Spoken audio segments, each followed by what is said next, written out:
భక్తుణ్ణి రక్షించుకోవడానికి ఈశ్వరుడు జోక్యం చేసుకుంటాడు. ఆయన ఎలా జోక్యం చేసుకుంటాడో మనకి తెలియదు. ఒక్కొక్కసారి బహుముందుగానే జోక్యం చేసుకుంటాడు. వచ్చేది తెలుస్తుంది కాబట్టి అడ్డుకట్ట వేసి నించుంటాడు. మనకి తెలియవు ఆయన యొక్క కృత్యములు. భక్తుణ్ణి మాత్రం ఆదుకుని తీరుతాడు ఈశ్వరుడు. నన్ను నమ్మండి అంతే, అంతకన్నా నేను చెప్పలేను.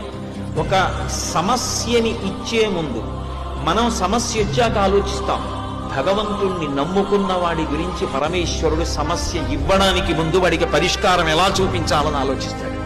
నన్ను నమ్ముకునున్నవాడు వాడు పాడైతే, అందుకే భాగవతంలో అష్టమ స్కంధంలో అంటాడు, వాడు నా కొరకు రక్షింపవలయువాడు. వాడి కోసం వాడిని నేను రక్షించట్లేదు, నా కోసం రక్షిస్తున్నా. అటువంటి వాడు పాడైపోతే లోకంలో భగవంతుడున్నాడు అని ఎవడు నమ్ముతాడు? నమ్మడు. నేను ఉన్నాను అని నమ్మాలంటే నన్ను నమ్ముకున్నవాడు పాడవడానికి వీల్లేదు. వాడి కోసం రక్షించట్లేదు, నా కోసం రక్షిస్తూ